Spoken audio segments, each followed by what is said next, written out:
आपका स्वागत है। और हम बता दें लगातार हमारा दरभंगा शहर के विभिन्न मुद्दों पर चर्चा हो रही है और हम बता दें कई ऐसे मुद्दे हैं जिस पर दरभंगा की जनता ने हमें सराहा है और कहा कि नेशनल और रीजनल चैनल की तरह हमारा डिबेट होता है और इस डिबेट में कई बातें सामने आती हैं। अब मिथिलांचल का एकमात्र TV channel Mithila much news अब यूट्यूब पर भी। आप यूट्यूब पर मिथिला मच न्यूज सब्सक्राइब कर न्यूज के लिए रहे अपडेट। इसके अलावा पोर्टल पर www.mithilamachnews.com पर भी दिन भर। अभी हमारे साथ जुड़े हैं मनोज सिंह है जो राष्ट्रीय लोक समता पार्टी के प्रदेश उपाध्यक्ष हैं युवा के, और इन्होंने अभी कुछ दिन पूर्व राष्ट्रीय लोक समता पार्टी को ज्वाइन किया है और अभी चूंकि इनकी एनडीए की सरकार है, एनडीए में पूर्ण जवाबदेह है इनकी सरकार के प्रति और जनता के प्रति जवाबदेही पर। हम सबसे पहले मनोज जी बात करेंगे कि मनोज जी अब आपकी सरकार आ गई है और आपने बाढ़ को देखा है, बाढ़ को झेला है, पीड़ितों के साथ गए हैं बीच में। क्या लगता है कि सरकार के बदल जाने के बाद व्यवस्था बदल गई है सरकार की? मनोज जी, सरकार तो सर बदल गई, लेकिन अभी पूर्णतः रूप से जो व्यवस्था बदलना चाहिए और आम जनजीवन पर जो पड़ना चाहिए उस ढंग से अभी काम नहीं हो रहा है। क्यों नहीं हो रहा? इसलिए कि आप अभी असंतुष्ट हैं, इसलिए क्या सर असंतुष्ट? अभी आप सरकार से असंतुष्ट है, इसलिए क्या मनोज जी? सरकार से सर असंतुष्ट नहीं है, सरकार के जो कार्यकलाप है उससे जो आम जनजीवन जो है, हम लोग सर गांव मोहल्ला में रहते हैं, बहुत लीडर लोग जो है हमारे दरभंगा जिला के पक्ष के लीडर हो चाहे विपक्ष के लीडर हो, लेकिन वो लोग आम आवाम जनजीवन गरीब गुरबा की बात करते हैं। लेकिन माननीय मुख्यमंत्री नीतीश कुमार जी बहुत ईमानदार लोग हैं और माननीय मुख्यमंत्री जी के पास जो जनता की बात होती है, जो मुद्दा है जिला का, जो मुद्दा है जो जिला के आम जीवन से प्रभावित जो लोग हैं, उन बातों को मुख्यमंत्री जी तक नहीं पहुंचाया जाता है। यही दुर्भाग्य की बात है। अगर माननीय मुख्यमंत्री जी तक मनोज जी एक चीज बताइए, अगर ये नीतीश जी ईमानदार हैं तो फिर लालू प्रसाद यादव जी क्या है? लालू जी जो किए वो भोग रहे हैं और पूरा देश विदेश और पूरा दुनिया लोग देख रहा है। उनके काम करने की तजुर्बा कुछ अलग थी और इनकी काम करने की तजुर्बा अलग है। लोग तो सर चाहते हैं ना कि अच्छा लोग काम करे और ज़्यादा से ज़्यादा जनता का काम हो। तो क्या अभी आप सच्चे मन से, सच्चे दिल से नीतीश सरकार को समर्थन नहीं दे रहे हैं क्या मनोज जी? राष्ट्रीय लोक समता पार्टी का क्या स्टैंड है? क्या आप सच्चे दिल और मन से अभी एनडीए सरकार को समर्थन नहीं दे रहे हैं, नीतीश सरकार को समर्थन नहीं दे रहे हैं? सर हम लोग तो समर्थन में है ही। अभी हम लोग का शिक्षा पर जो है सो कार्यक्रम चल रहा है, आप लोग देखे भी हैं सर, और लगातार हम लोग शिक्षा को डेवलपमेंट में लाना चाहते हैं। आप सब देखिए कि हमारे मिथिलांचल के बहुत बड़े मिथिला यूनिवर्सिटी है जो 1972 में मिथिला यूनिवर्सिटी का स्थापना हुआ और दरभंगा महाराज के जमीन में यह यूनिवर्सिटी हुआ। और दरभंगा, मधुबनी और बेगूसराय तीनों जिला के यूनिवर्सिटी है मिथिला यूनिवर्सिटी। और यहाँ इनके अथी में दरभंगा जिला में मिथिला यूनिवर्सिटी के 40 से 42 कॉलेज हैं, लेकिन किसी कॉलेज में आज तक कोई प्रोफेसर और लेक्चरर का बहाली सर नहीं हुआ। सब सर क्या इससे क्या लगता है कि सबसे डेवलप होगा? विद्यार्थी ट्यूशन पढ़ते हैं, प्राइवेट प्रोफेसर से पढ़ते हैं। कॉलेज में सिर्फ यही रह गई है कि आपको फीस भरना है, एडमिशन कराना है और रिजल्ट लेना है, एग्जाम देना है, रिजल्ट लेना है, पढ़ाई बाहर से करना है। अच्छा मनोज जी एक बात बोलिए कि आखिर आप लोग अगर देख रहे हैं इतने अभी तक इम्प्रूवमेंट हो रहा है, सरकार बदलने के बाद व्यवस्था नहीं, तो आप लोग सड़क पर आंदोलन क्यों नहीं करते सरकार के खिलाफ? सर आंदोलन तो हम लोग का सर जो है आंदोलन तो है ही। 15 तारीख के इसी 15 तारीख को गांधी मैदान में कार्यक्रम है और उसके बाद सर हम लोग अगर जिला की जहाँ तक बात रहेगी तो हम लोग सरकार में है, ठीक है, है, लेकिन सरकार को आईना दिखाने का भी सर हम लोग काम करेंगे और उसके लिए हम लोग कार्यक्रम बनावेंगे। पहले तो एक कार्यक्रम को सफल कर लें, उसके बाद दूसरे कार्यक्रम, तीसरे कार्यक्रम पर ध्यान देंगे। अभी सर देख लीजिए कि बिहार के तमाम हम समझते हैं 10 लाख मजदूर वर्ग के लोग जो है सो रोड पर है। बालू 10,000 रुपये CFT बिक रही है, जिससे अगर सरकार जो है बालू खनन के नाम पर उन्हीं के लोग खनन के टेंडर देते हैं और उसके बाद अवैध खनन की भी बात होती है।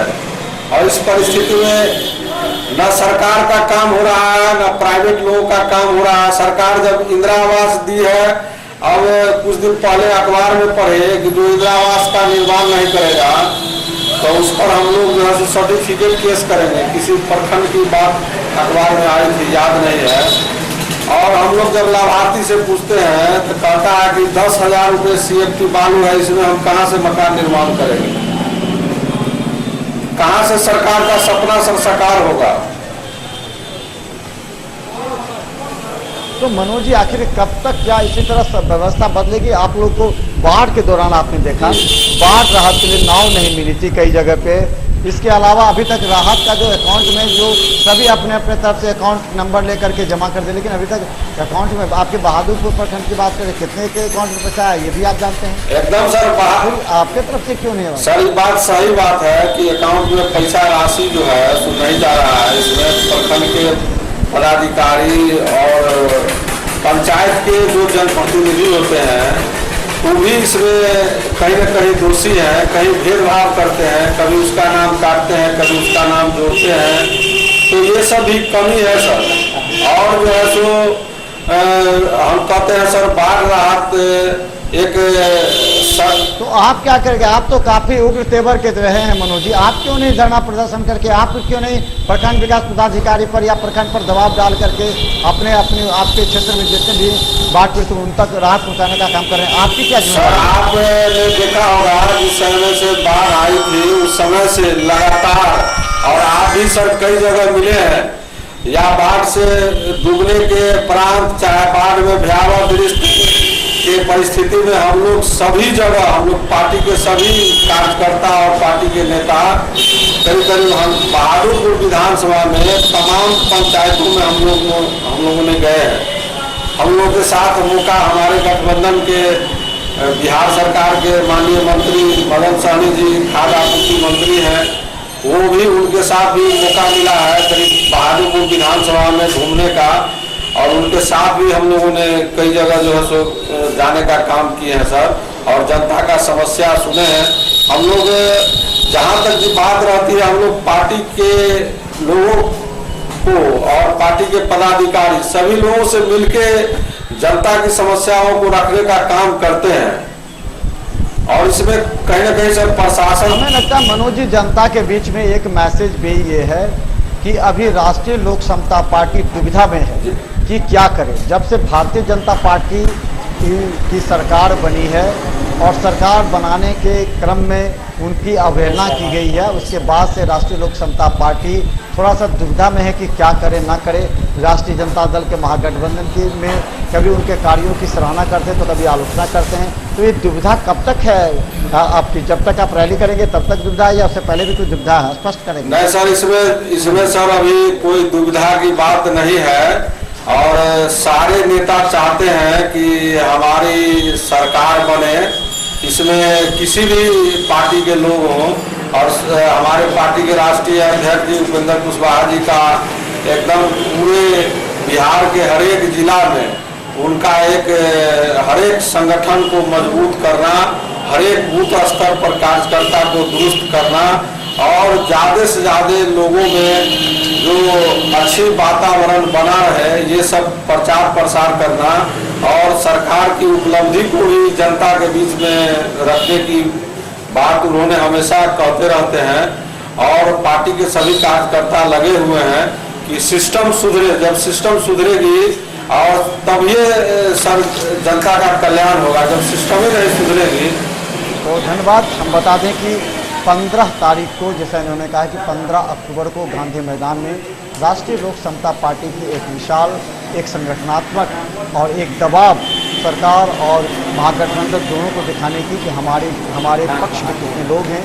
और खासकर अभी दुविधा की स्थिति भी है राष्ट्रीय लोक समता पार्टी की, हालांकि वो अभी भी एनडीए के साथ हैं, लेकिन कई मुद्दों पर जो अभी खामोश है। कभी कभी सरकार की आलोचना होती है, ताकि राष्ट्रीय लोक समता पार्टी चाहती है कि सरकार पर दबाव देकर जहाँ पर कोई कार्य नहीं हो रहे हैं वहाँ पर अभी बाढ़ पीड़ितों के बीच में जाकर कई मुद्दों पर जाकर के भ्रष्टाचार के खिलाफ लड़के को वो अपनी छवि बना सके। और उपेंद्र कुशवाहा जी जो राष्ट्रीय लोक समता पार्टी के राष्ट्रीय अध्यक्ष हैं, वो अपने तरीके से भारत सरकार और बिहार सरकार पर अपने प्रभाव और अपने छाप को दिखा सके, ताकि आने वाले समय में चाहे विधानसभा और लोकसभा में हो, उनकी पार्टी को बेहतर सीट मिल सके। मनोज जी, आपके इस कार्यक्रम में शामिल होने के लिए बहुत बहुत धन्यवाद। फिर हम उनसे आगे बढ़ेंगे, लेकिन एक बात बता दें, अंतिम में क्या मनोज जी आपका अंतिम क्या कार्य प्रणाली होगी, किस तरह आप लड़ेंगे? सर, हम लोगों का कार्य प्रणाली है सर कि हम लोग कोई भी बात सिस्टम से सरकार तक पहुंचाने का काम करेंगे। इसके लिए हम लोगों को जो भी करना पड़े, हम लोग पार्टी के सभी कार्यकर्ता, और दरभंगा जिला में राष्ट्रीय लोक समता पार्टी की जनाधार बहुत कम थी, तो इसको हम लोग यहाँ के हैं रहने वाले प्रदेश के पदाधिकारी हैं, तो हम लोग को पार्टी स्तर से भी कहा गया कि आप दरभंगा जिला में अपना जनाधार और संगठन को मजबूत करें। तो हम लोग को पूर्व से यहाँ 2 विधानसभा में हमारी अपनी राजनीतिक जीवन काल रही है, जो हम लोग हायाघाट विधानसभा और बहादुरपुर विधानसभा में हमारा गृह क्षेत्र है। तो इन दोनों विधानसभा में हम अभी काफ़ी कार्यकर्ता और संगठन को मजबूत कर चुके हैं, और भी कार्यकर्ता हमारे दूसरे भी विधानसभा में लगे हुए हैं। इसलिए धीरे धीरे हम लोग 6 महीना लोकसभा के चुनाव आते आते हम लोग अपने कार्यकर्ता संगठन को काफी मजबूत कर लेंगे। चले हम बता दें, राष्ट्रीय लोक समता पार्टी भी बता दें, मनोज सिंह हैं जिला के उपाध्यक्ष राष्ट्रीय लोक समता पार्टी के, और अपनी संगठनात्मक तैयारी को पूरा कर रहे हैं। और खासकर हम बता दें, मनोज सिंह लगातार जुझारू तेवर रहे हैं, और जो प्रखंड में थे उन्होंने अपने जुझारू तेवर से आसपास के क्षेत्रों में कई कार्य कर चुके हैं, और कई बार कभी विधायक के पक्ष में तो कभी विधायक के विरोध में जो कार्यकर्ता उसके साथ में आने वाले समय में राष्ट्रीय लोक समता पार्टी कितना कुछ अपना संगठनात्मक मजबूत करते हुए दरभंगा एवं बिहार में नाम रोशन करती है और जनता के बीच आती है। धन्यवाद मनोज जी।